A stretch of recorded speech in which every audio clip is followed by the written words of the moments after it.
அல்ஹம்துலில்லாஹ் வஸ்ஸலாத்து வஸ்ஸலாமு அலா ரசூலில்லாஹ் வ அலா ஆலிஹி வ ஸஹ்பிஹி வ மன் தபிஅஹும் பி இஹ்சான் இலா யௌமித்தீன் அம்மா பஅத். அன்பார்ந்த அல்லாஹ்வின் நல்லடியார்களே, சகோதர சகோதரிகளே, வாராந்தம் நாங்கள் இஸ்லாத்தில் படிக்க வேண்டிய பல அம்சங்களை நாங்கள் படித்து வருகிறோம். அந்த அடிப்படையிலே இன்றைய வகுப்பில் முதலாவது பாடமாக சஹாபாக்களின் சிறப்பு என்ற அந்த பகுதியிலே உமர் இப்னுல் கத்தாப் ரலியல்லாஹு அன்ஹு அவர்களுடைய சிறப்பு சம்பந்தமாக நாங்கள் பார்த்து வருகிறோம். அது சஹீஹுல் புகாரியின் தொகுப்பில் இருந்தால் நாங்கள் பார்த்து வரோம். அப்போ அந்த அடிப்படையில் இன்றைக்கு நாங்கள் பார்க்க வேண்டிய ஹதீஸ் 3690வது ஹதீஸை நாங்கள் பார்க்க இருக்கிறோம். இப்போ இந்த ஹதீஸ் சயீத் இப்னுல் முஸையிப், அபூ சலமத் இப்னு அப்துர் ரஹ்மான் சொல்லக்கூடிய இரண்டு பேரும் சொல்கிறாங்க, சமிஅனா அபா ஹுரைரா, நாங்கள் அபூ ஹுரைரா சொல்வதை நாங்கள் கேட்டோம். அப்போ அபூ ஹுரைரா சொல்றாரு, யக்கூலு கால ரசூலுல்லாஹி ஸல்லல்லாஹு அலைஹி வஸல்லம், ரசூல் ஸல்லல்லாஹு அலைஹி வஸல்லம் அவர்கள் கூறினார்கள், பைனமா ராயின் ஃபீ கனமிஹி, ஒரு இடையன், ராயின் தான் இடையன், ஒரு இடையன் தனது ஆடுகளை மேய்த்து கொண்டு இருக்கின்ற பொழுது ஒரு ஓநாய் வந்து ஒரு ஆட்டை கவ்வி கொண்டு போகிறது. அப்படியே அதை பின்தொடர்ந்து ஓடி அதிலிருந்து அந்த ஓநாய்கிட்ட இருந்து அந்த ஆட்டை பாதுகாத்து கொள்கிறான். இப்ப அந்த ஓநாய் இவன் ஆட்டை பாதுகாத்துட்டான். இப்ப அந்த ஓநாய் என்ன செய்யுதுன்னா திரும்பி பார்த்து இவன்கிட்ட சொல்கிறது, மன்லஹா யோம சப், அதாவது கொடிய விலங்குகள் ஆதிக்கம் செலுத்துகின்ற நாள், அந்த நாளில் இந்த ஆட்டை யார் பாதுகாப்பது என்று கேட்கிறது. அப்ப சொல்லிட்டு சொல்லுகிறது, லைஸலஹா ராயின் கைரி, நான் தான் இடையனாக இருப்பேன், நீ யாருமே இருக்க மாட்டீங்க அப்படின்னு சொல்கிறது. அப்ப இதை கேட்டுக்கொண்டிருந்த மக்கள் ஃபகாலன்னா சுப்ஹானல்லாஹ், என்ன சொல்றாங்க, ஆச்சரியத்தோட ஆச்சரியக்குறியோட சுப்ஹானல்லாஹ், ஒரு ஓநாய் பேசுகிறதா என்ற ஒரு ஆச்சரியமாக இவங்க சுப்ஹானல்லாஹ்ன்றாங்க. இப்போ ரசூல் ஸல்லல்லாஹு அலைஹி வஸல்லம் அவங்க எடுத்த எடுப்புக்கு என்ன சொல்றாங்கண்டா, ஃபகாலன் நபியு இன்னி ஊமினு பிஹி, நான் அதை நம்புகிறேன். வ அபூபக்கர் வ உமர், அபூபக்கரும் அதை நம்புகிறார், உமரும் அதை நம்புகிறார். சொல்லிட்டு அப்ப அந்த ராவி சொல்ற, வமா சம்மா அபூபக்கர் வ உமர், அங்க யார் இருக்கல்ல, அபூபக்கரும் இருக்கல்ல, உமரும் இருக்கல்ல. அப்ப ரசூல் ஸல்லல்லாஹு அலைஹி வஸல்லம் அவங்க இந்த வரலாற்றை சொல்லிவிட்டு யாரும் நம்புறேன்னு சொல்றாங்க, அபூபக்கர் நம்புகிறாரு, அதே நேரத்தில் உமரும் நம்புகிறார் என்ற செய்தியை அங்க சொல்றாங்க. சரி, இப்ப இந்த ஹதீஸ்ல நீங்க பாத்தீங்கன்னா இதுல ரெண்டு பேருடைய பேர் வருது, சயீத் இப்னு அல் முஸையப், அபூ சலமத் இப்னு அப்துர் ரஹ்மான். இப்ப இவங்க ரெண்டு பேரும் யார் அப்படின்னு கேட்டால், சயீத் இப்னுல் முஸையப்னு சொல்லக்கூடியவர் வந்து அபூ முஹம்மத், இவருடைய குன்னியத் என்னது, அபூ முஹம்மத், இவர் குறைஷி சேர்ந்தவர். அதே நேரத்தில் இவர் வந்து குறைஷி அல் மஹ்சூமி அல் மதனி என்ற அந்த நசபு, அதாவது அவங்க இணைக்கப்பட்ட இடம் அவங்களோட கோத்திரம். இவங்க எப்போ பிறக்கிறாங்கன்னு கேட்டால், உமர் இப்னுல் கத்தாப் ரலியல்லாஹு அன்ஹுடைய ஹிலாஃபத், அவங்க ஆட்சிக்கு வந்து 2வது வருஷம் இவங்க பிறக்கிறாங்க.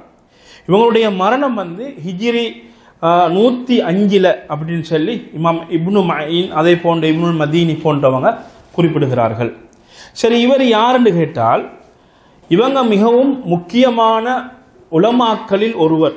அதே நேரத்தில் தாபீங்களுடைய தலைவர்கள் ஒரு பட்டியல் இருக்குது, அதுல முக்கியமான ஒருத்தர். அதே நேரத்தில் இவர் ஃபகீஹாக இருக்கிறாரு. அதே நேரத்தில் இவரை வந்து ஒரு இல்மில் ஒரு முக்கியமான ஒரு தலையாக இவர் கவனிக்கப்பட்டார். அப்ப இவ்வளவு சிறப்புகள் உரியவர் சயீத் இப்னுல் முஸையப். இவர் யார்? இவர் தாபீ. தாபீன்னா யாரு? சஹாபாக்களை கண்டவர்கள் இல்லையா? சஹாபாக்களை கண்டவர்கள் எப்படி கண்டிருக்கணும்? ஈமான் கொண்ட நிலையில, இல்லையா, அவங்க ஈமான் போன நிலைமையில் சஹாபாக்களை கண்டவர்கள். சரி, இரண்டாவது அபூ சலமா இப்னு அப்துர் ரஹ்மான். அப்போ இவர் வந்து ஹிஜ்ரி 22 பிறக்கிறாரு, 94 இவர் மரணிக்கிறார். இவரும் தாபிகளில் உள்ளவராக இருக்கிறார். அதே நேரத்தில் ஃபுகஹா உல் மதீனா அஸ்-சப்ஆன்னு சொல்லி தாபிங்களில் பிரபல்யமாக இருந்தாங்க. 7 ஃபுகஹாக்கள், தாபிங்களில் பிரபல்யமான 7 ஃபுகஹாக்கள் இருந்தாங்க மதீனாவில். அதில் ஒருவர் இவர். அதே நேரத்தில் அப்துர் ரஹ்மான் இப்னு அவுஃப் ரலியல்லாஹு அன்ஹு அவர்களுடைய மகன் அபூ சலமா இப்னு அப்துர் ரஹ்மான். சரி, இவங்க யார் சொன்னதாக சொல்றாங்க? அபூ ஹுரைரா. அபூ ஹுரைரா பேர் என்னது?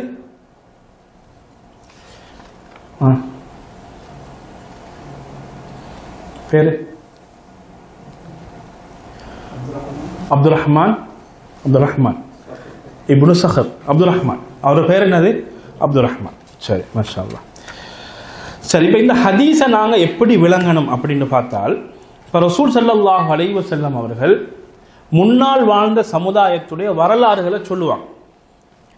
அப்போ அவங்களோட வரலாறுகளை சொல்கிற நேரத்தில் அவங்களோட வரலாறுகள் இருந்து சில அற்புதங்களையும் சொல்லுவாங்க. அப்போ அந்த அற்புதங்களை வந்து ஏன் சொல்லுவாங்கன்னு கேட்டால், அது ஒரு படிப்பினைக்காக வேண்டி ரசூல் ஸல்லல்லாஹு அலைஹி வஸல்லம் சொல்லுவாங்க. அப்போ இந்த ஹதீஸில் ரசூல் ஸல்லல்லாஹு அலைஹி வஸல்லம் அவர்கள் வளமைக்கு மாற்றமான ஒரு வரலாற்றை சொல்கிறார்கள். இந்த வரலாறு எங்க நடந்தது? எப்பொழுது நடந்தது? ரசூல் ஸல்லல்லாஹு அலைஹி வஸல்லம் காலத்திலையா? இல்ல, இது முன் வாழ்ந்த சமுதாயத்தில் நடந்த ஒரு வரலாற்று பதிவொண்ட ரசூல் ஸல்லல்லாஹு அலைஹி வஸல்லம் அவர்கள் கூறுகிறார்கள். சரி, அப்ப நாங்கள் நல்ல விளைவுகள் இந்த வரலாறு எப்ப நடந்தது? முன்னால் வாழ்ந்த சமுதாயம் அவங்களுடைய காலத்தில் நடந்த ஒரு வரலாறு ஒன்றை தான் ரசூல் ஸல்லல்லாஹு அலைஹி வஸல்லம் சொல்கிறார்கள். இப்போ இதில் நீங்கள் பார்த்தீங்கன்னா, இப்போ இந்த ஆட்டை வந்து என்ன செய்து ஓனாய் கவி கொண்டு போகுது.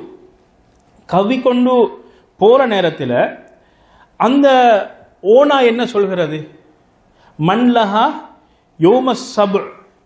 அப்போ யோமுஸ் சபுன்னு சொல்லக்கூடிய அந்த நாளில் இதை பாதுகாப்பது யார் என்று கேட்கிறது. அப்போ யோமுஸ் சபுண்டா என்னது? கியாமத்தினால் நடப்பதற்கு, அதாவது மிகவும் நெருங்கிய காலம். அந்த காலத்தில் மனிதர்கள் எல்லாம் அழிஞ்சிடுவாங்க இல்லையா? அதாவது ரசூல் ஸல்லல்லாஹு அலைஹி வஸல்லம் அவர்கள் குறிப்பிடுகிறார்கள், ஷாம் பக்கம் இருந்து ஒரு காற்று வரும். அந்த காற்று சில ஹதீஸ்களில் சொல்லப்பட்டிருக்கு. அப்படின்னால் முஸ்லீம் வரக்கூடிய ஹதீஸ், அது கஸ்தூரி வாடை உள்ள காற்றாக இருக்கும். இன்னொரு ஹதீஸ்ல வருது அப்படின்னு கேட்டால், மிகவும் அது மெல்லிய ஒரு காற்றாக இருக்கும்.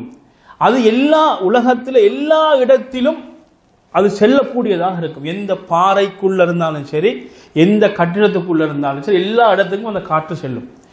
அந்த காற்று சென்று எந்தெந்த மோமினெல்லாம் அதை சுவாசிக்கிறார்களோ அவர்கள் மரணித்து விடுவார்கள். எந்த அளவுக்கு அந்த ஹதீஸ் வருகிறதுன்னு சொன்னால், அவருடைய ஈமான் குறுகிய அளவு, சிறிய அளவு ஈமான் இருந்தாலும் அவர் என்ன செஞ்சிடுவாரு? மரணிச்சிடுவாரு. அப்ப யார் இருப்பாங்க கடைசியா? ஷிராருன்னாஸ், குஃபார்கள், மோசமானவர்கள். அப்ப இவர்களை வைத்து தான் என்ன செய்யும்? இந்த உலகம் அழி. இவர்களை வைத்து தான் இந்த உலகம் அழி. அப்ப அந்த நேரத்தில் தான் அந்த அவர்களும் அழிந்து விடுவார்கள். என்ன இருக்க போகுதுன்னு கேட்டால், பயங்கரமான இந்த விலங்குகள் தான் இருக்க போகுது. அந்த நேரத்தில் இந்த ஆட்டை பாதுகாப்பதற்கு யார் இருக்கிறார் என்று தான் அந்த ஓனாய் கேட்டது. யார் இருக்கிறார்? அப்ப ஒரு இடையனும் இல்லை. அப்ப நாங்க தான் அதுக்கு இடையனாக இருப்போம் என்பதை அது சொல்கிறது.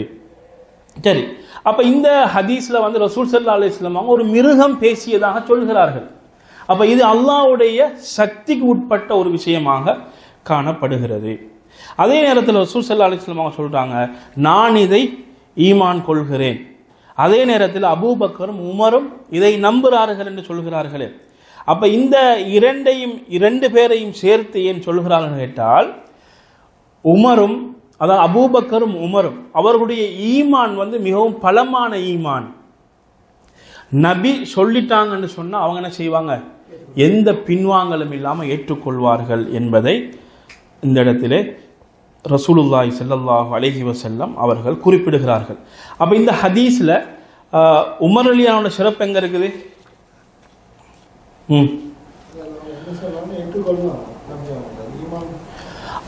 இதில் என்ன செய்வாங்கண்டா, உமர் இப்னு கத்தாப் ரலியல்லாஹு அன்ஹு அவர்கள், நபிகள் நாயகம் ஸல்லல்லாஹு அலைஹி வஸல்லம் அவர்கள் எதை சொன்னாலும் அதை உடனடியாக நம்பக்கூடியவர்களாக இருந்தார்கள்.